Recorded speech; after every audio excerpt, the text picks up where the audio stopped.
Selamat pagi, selamat datang di video saya. Salam budaya. Ya, perkenalkan nama saya Iwayan Febri, Sarjana Seni, Magister Seni. Saya dari D4 Produksi Film dan Televisi, Fakultas Seni Media Rekam, Institut Seni Indonesia, Yogyakarta. Ya, hari ini saya akan memaparkan RPS dari salah satu mata kuliah yang saya ampu di D4 Produksi Film dan Televisi, yaitu mata kuliah Videografi Dasar yang berbobot 3 SKS yang saya ajarkan di semester 2. Dalam mata kuliah Videografi Dasar, setiap mahasiswa mendapatkan informasi kontrak kuliah pada awal semester. Kontrak kuliah itu antara lain adalah informasi mengenai mahasiswa wajib datang 75% dari total kehadiran yang ada, atau sekitar dari 16 kali pertemuan itu sekitar 75%-nya mahasiswa diwajibkan untuk hadir dan datang ke lokasi untuk mengikuti proses perkuliahan. Mahasiswa juga mendapatkan pengumuman tentang kewajiban-kewajiban dasar yang harus mereka penuhi, seperti kayak yang tadi, informasi tentang 75% kehadiran. Yang berikutnya adalah tentang tugas-tugas yang harus mereka kerjakan, baik tugas harian atau tugas individu ataupun tugas kelompok, begitu. Baik, akan kita mulai untuk saya memaparkan RPS yang sudah saya rancang. Deskripsi mata kuliah Videografi Dasar adalah mata kuliah yang mempelajari dasar-dasar pembuatan video, termasuk teknik pengambilan gambar, pencahayaan, komposisi, dan editing. Tujuannya adalah agar mahasiswa memahami dan mampu menerapkan prinsip-prinsip dasar dalam videografi untuk menghasilkan karya video yang menarik dan memiliki pesan tertentu. Dengan mempelajari mata kuliah Videografi Dasar, mahasiswa diharapkan dapat mengembangkan kemampuan dasar dalam merekam serta mengedit video, serta memahami bagaimana memanfaatkan elemen-elemen visual untuk menyampaikan pesan secara efektif dan mampu dipahami oleh para penonton. Capaian pembelajaran lulusan yang dibebankan pada mata kuliah Videografi Dasar ini antara lain: CPL pertama, mahasiswa mampu menunjukkan sikap bertanggung jawab atas pekerjaan di bidang keahliannya secara mandiri. Yang CPL kedua, poin A, mahasiswa mampu menguasai teori dasar videografi meliputi aspek teknis dan artistik. CPL kedua, poin B, mahasiswa menguasai teknis operasional video kamera, teknis tata cahaya, dan setiap mahasiswa memegang teguh standar operasional prosedur dari peralatan yang digunakan. CPL ketiga, mahasiswa mampu memanfaatkan kemajuan iptek untuk menciptakan karya videografi secara estetis, kreatif, inovatif, dan artistik berdasarkan etika dan kaidah keilmuan. CPL keempat, mahasiswa mampu menunjukkan kinerja mandiri, bermutu, sistematis, dan terukur. Adapun CPMK atau capaian pembelajaran mata kuliah di sini ada 3. Antara lain, CPMK 1, mahasiswa mampu menerapkan teori-teori di dalam praktek pengambilan gambar video. CPMK kedua, poin A, mahasiswa mampu memahami kemampuan teknis kamera video yang ia gunakan dan mampu memahami keterbatasan alat yang ia gunakan untuk mendukung terciptanya video yang menarik. CPMK kedua, poin B, mahasiswa mampu menciptakan sebuah gambar video yang komunikatif dengan cara memaksimalkan kemampuan teknis kamera serta kemampuan estetis. Jadi di sini mahasiswa dituntut untuk lebih kreatif. Artinya mereka akan memahami seberapa dalam atau seberapa paham mereka menggunakan kamera yang ia gunakan. Kamera di sini bisa kamera standar profesional ataupun kamera smartphone yang dimiliki oleh setiap mahasiswa. Yang berikutnya saya lanjutkan adalah CPMK ketiga, Mahasiswa mampu menunjukkan dan menjelaskan implementasi teori-teori yang dipraktekkan sehingga menghasilkan sebuah karya videografi yang menarik dan dapat memiliki pesan untuk disampaikan. Jadi di CPMK ketiga ini adalah tanggung jawabnya mahasiswa mampu atau paham tentang teori-teori yang mereka pelajari di awal, pertengahan, dan akhir semester. Nah, setelah mereka paham, idealnya mereka akan mempraktekkan apa yang sudah mereka pahami di kelas. Mempraktekkan melalui karya-karya tugas harian ataupun karya-karya tugas tengah semester ataupun di akhir semester, begitu. Nah, begitu juga ketika mereka paham, ketika mereka mempertanggungjawabkan karyanya di depan kelas, mereka akan lancar dalam melakukan komunikasi. Artinya, apa yang mereka ambil kemarin, mereka juga dapat memaparkan itu di kelas, dapat menceritakan itu secara sistematis kepada teman-temannya dan pada dosen penguji karya mereka. Saya lanjutkan ke tahap berikutnya adalah bahan kajian atau pengalaman belajar yang mereka dapatkan di kelas. Antara lain sebagai berikut. Dalam pengalaman belajar atau materi yang mereka dapatkan di kelas, proses terjadinya gambar dalam sensor kamera video digital dan pemahaman teknis kamera melalui teori teknologi motion picture. Secara teoritis, mahasiswa akan belajar memahami proses terjadinya gambar secara runtut dan sistematis, serta pengenalan beberapa fitur-fitur kecanggihan teknologi video yang ada pada kamera yang mereka miliki atau kamera standar yang idealnya akan mereka gunakan, baik seperti kamera profesional ataupun kamera smartphone yang mereka miliki. Pengenalan teknologi dan fitur-fitur ini dimanfaatkan secara maksimal dalam proses pengambilan gambar. Artinya ketika mereka paham alat yang mereka miliki, mereka bisa memanfaatkan itu secara maksimal.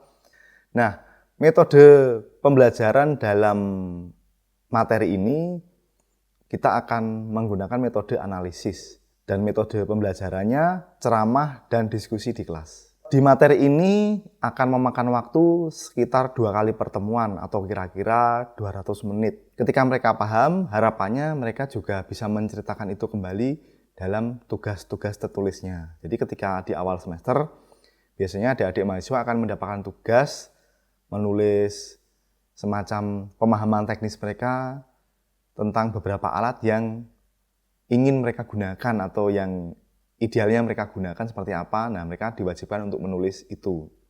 Materi pembelajaran kedua yang akan mahasiswa dapatkan dalam kelas videografi dasar berikutnya adalah memahami standar operasional prosedur setiap alat yang digunakan. Mahasiswa akan mampu memahami batasan dasar setiap alat yang akan digunakan untuk kamera ataupun lampu video yang akan mereka gunakan.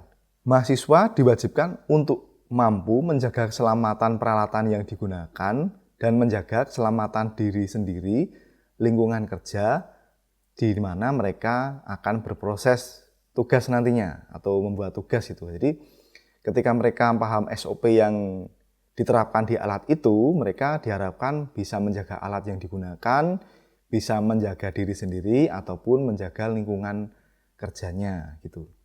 Di materi ini metode pembelajarannya adalah analistik dan praktek mandiri. Di dalam penyampaian materi standar operasional prosedur ini membutuhkan waktu sekitar 300 menit. Nah, kalau di total gitu ya, atau sekitar 3 kali pertemuan. Dalam 3 minggu ini mahasiswa bisa mengerjakan tugas sambil masuk kelas dan mendapatkan materi SOP berikutnya. Dan di sana terjadi konsultasi dan dialog antara dosen dengan mahasiswa atau mahasiswa dengan kolega mahasiswa lainnya. Materi berikutnya yang didapatkan mahasiswa setiap mengikuti mata kuliah videografi dasar berikutnya nomor 3 adalah memahami dan menerapkan prinsip dasar tata cahaya dan karakter cahaya dalam praktek videografi. Ketika mahasiswa masuk ke kelas mendapatkan teori, mereka juga akan mendapatkan praktik di depan kelas. Artinya kita akan praktek bersama cara setting lampu, cara mengamankan lampu, cara masang filter, cara jarak aman antara si objek dengan cahaya, cahayanya seperti ini dari sudut sini atau kanan atau kiri, nanti hasilnya seperti ini, mahasiswa bisa langsung melihat di depan kelas begitu. Di materi ini, mahasiswa akan mendapatkan jumlah waktu 3 kali pertemuan atau sekitar 300 menit. Nah, di sini hampir sama dengan mata kuliah yang lain, yang terutama mata kuliah praktek ya. Jadi mahasiswa sembari mengerjakan tugas, mereka juga sembari masuk kelas dan berkonsultasi. Di dalam mata kuliah videografi dasar ini, materi yang akan mereka dapatkan berikutnya adalah bahasa visual dalam videografi. Bahasa visual dalam videografi ini memahami jenis bahasa visual yang terdiri dari elemen-elemen visual, antara lain gambar, warna, komposisi, teknik pengambilan gambar, dan editing. Jadi harapannya ketika mereka merekam gambar, mereka membuat gambar, mereka membentuk gambar, gambar itu akan bisa berbicara melalui proses editing. Jadi mereka nggak cuma sekedar mengambil gambar saja di sini, tapi mereka akan menata gambar secara sistematis gitu. Nah, berikutnya yang akan mahasiswa pelajari adalah mahasiswa mampu membandingkan fungsi masing-masing bahasa visual. Jadi, mahasiswa tidak sekedar menggunakan bahasa visual, tapi mereka akan menggunakan bahasa visual yang tepat. Harapannya juga mereka bisa menerapkan dan menerangkan itu di dalam kelas. Artinya mereka tidak cuma sekedar menggunakan, tapi mereka juga paham tentang maksud dan tujuan mereka, kenapa mereka menggunakan itu, dan bisa menjelaskan itu di kelas secara sistematis dan terukur begitu. Di sana mereka juga akan mendapatkan kritik dan saran dari dosennya atau dari temannya. Di sini kita akan berjenjang pendapat, artinya kita akan berargumentasi antara satu kelompok dengan yang lain, itu sangat diizinkan. Berikutnya akan saya jelaskan tentang indikator penilaian atau kriteria penilaian yang saya ambil dari proses mereka dan keaktifan mereka. Pertama, basis evaluasi yang saya gunakan adalah keaktifan di dalam kelas melalui kehadiran atau presensi dan keaktifan berkomunikasi di dalam kelas. Kriteria kedua adalah hasil proyek. Di sini menggambarkan tentang keterampilan mahasiswa baik individu ataupun kelompok. Komponen evaluasi yang dinilai di sini adalah laporan progres tugas mahasiswa di UTS, ujian tengah semester. Berikutnya, hasil proyek juga, tapi UTS itu nomor 2 adalah laporan tertulis. Dari laporan progres tugas kelompok atau individu akan kita ambil bobotnya sekitar 30%, dan laporan tertulis karya yang dihasilkan, laporan akhir berarti laporan akhir tapi tentang tengah semesternya, itu kita ambil bobotnya sekitar 55%. Kriteria penilaian ketiga, kognitif atau pengetahuan. Di proses ini mereka akan berpresentasi baik individu atau kelompok, mereka akan diajak komunikasi oleh dosen penguji dan oleh teman seangkatan atau sekelas tentang sejauh mana mereka paham dengan karya, teori, dan praktek yang sudah mereka lakukan di lapangan. Begitu. Bobot di sini akan kita ambil 10%. Jadi total penilaian yang diambil di mata kuliah videografi dasar ini semuanya ada 100%. Sekiranya itu saja RPS yang bisa saya sampaikan. Untuk itu, mari kita lanjutkan proses belajar mengajar di dalam kelas. Selamat menyaksikan. Selamat pagi mahasiswa sekalian. Selamat pagi, Pak. Gimana kabar kalian hari ini? Oke. Gimana? Dari materi kemarin ada yang perlu ditanyakan dulu? Ada sih, Pak. Ya? Nggak ada sih. Oke, kalau gitu kita lanjutkan di materi berikutnya ya.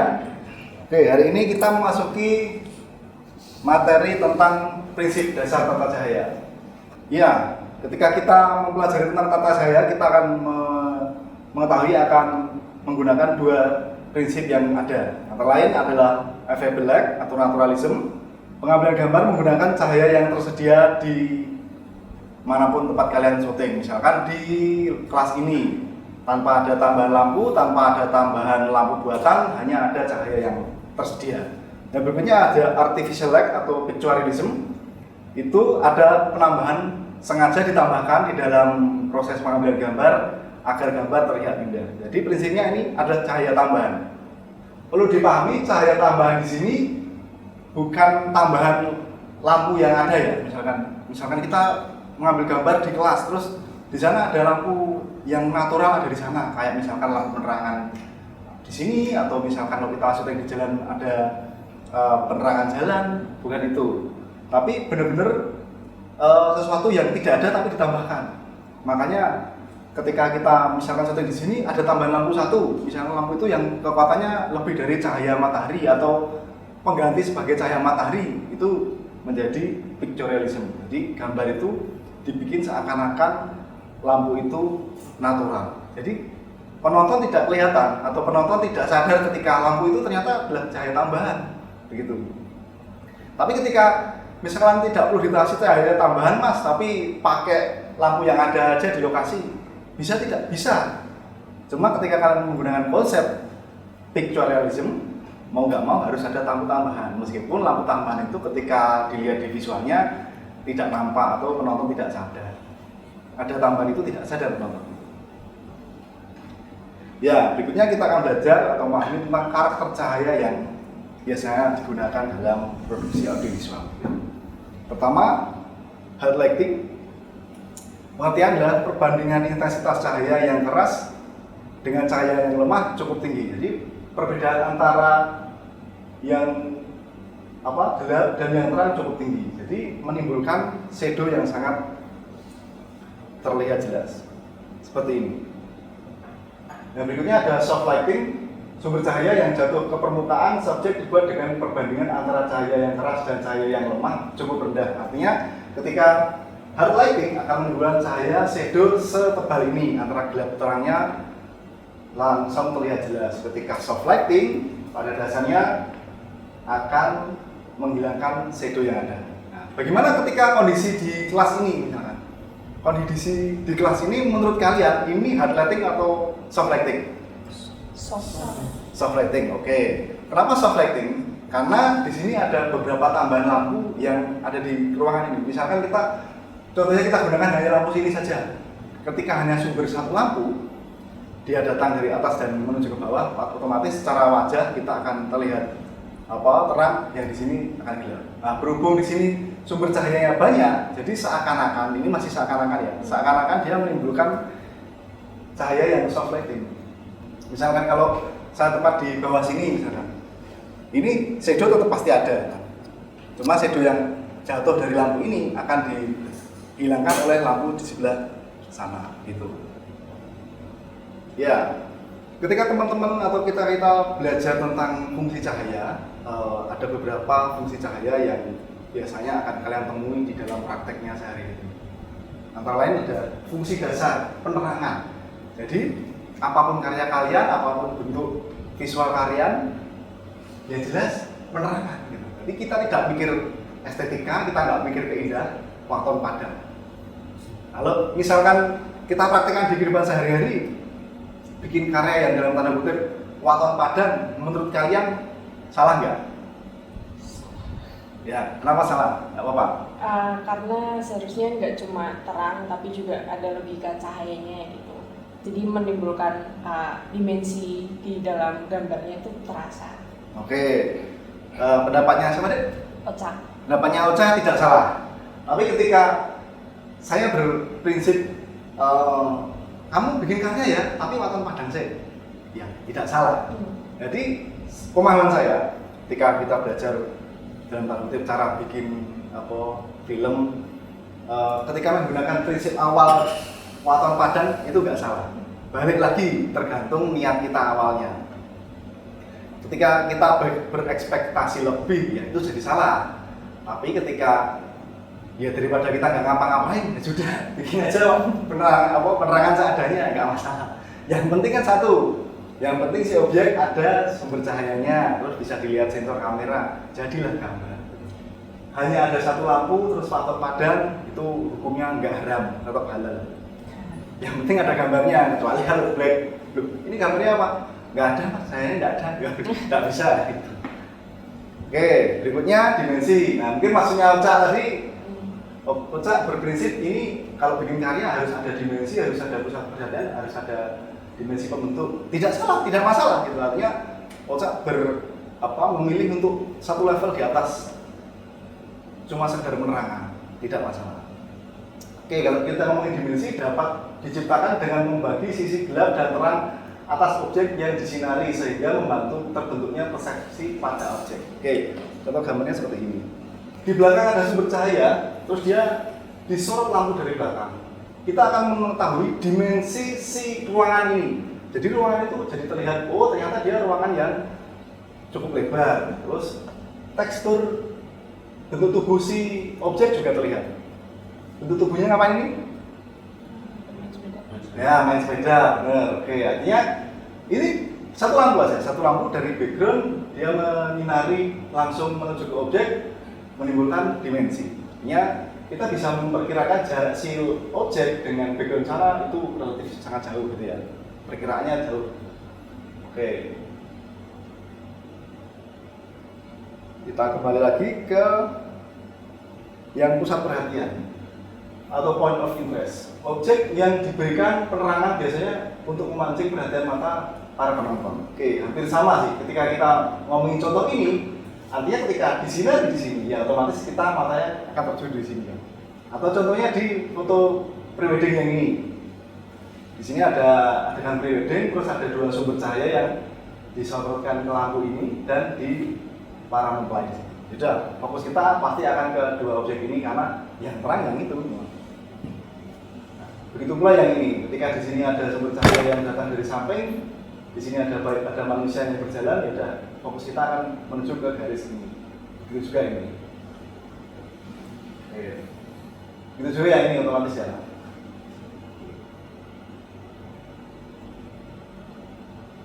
Berikutnya adalah pembentuk atmosfer digunakan untuk menjelaskan suasana serta emosi yang terkandung di dalam video. Ya. Oke. Contoh yang saya pakai ini foto, terus ketika cahayanya berlebih seperti ini, apa yang teman-teman rasakan? Bahagia. Lebih bahagia. Oke. Ada lagi pendapatnya? Hangat. Apa? Hangat. Hangat. Oke, ya itu benar. Oke. Kita bisa berpendapat seperti itu. Terus ketika yang di gelap-gelapan seperti ini, apa deh menurut deh? Lebih intim gitu. Lebih intim, oke. Wah, bisa merasakan dia. Ya, oke, benar. Saya setuju dengan dirimu karena pemikiran saya di awal ketika bikin materi ini lebih intim. Meskipun kita dipecahkan dengan ini ya, tapi tetap aja enak ini secara visual. Oke, selanjutnya ada pertanyaan lagi mengenai fungsi cahaya dalam videografi? Mau nanya dong Pak. Ya, di bagian point of interest itu kan biasanya kan ada beberapa dibagi lagi kan.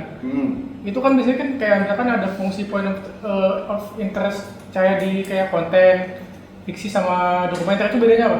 Ya, oke. Ketika kita membedah fungsi cahaya dalam video terus diterapkan di dalam karya fiksi, konten sama dokumenter.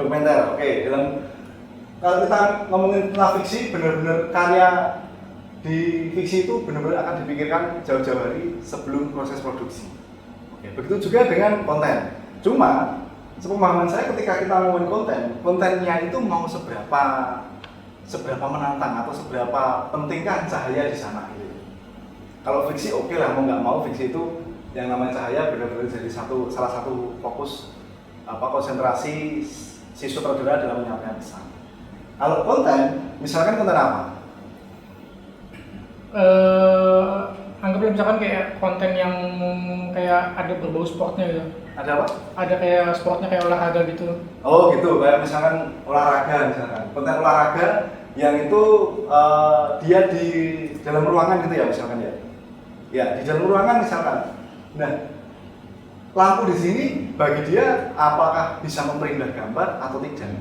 Kalau memperindah gambar itu diambil juga secara sengaja atau tidak, bisa dipertimbangkan juga. Tapi kalau fiksi, benar-benar saya yakin itu pasti dipikir dari awal.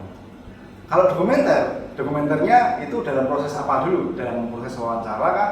Atau proses pengambilan gambar? ini kan juga jadi beda-beda. Kalau wawancara misalkan, saya wawancara di sini berdiri, terus di sini ada properti kuda misalkan, terus kuda itu disorot lampu, ya otomatis kita akan berasumsi oh itu sengaja disorot biar indah gitu ya. Karena selain yang penting di sini adalah si objek dengan sesuatu yang disinari lampu itu.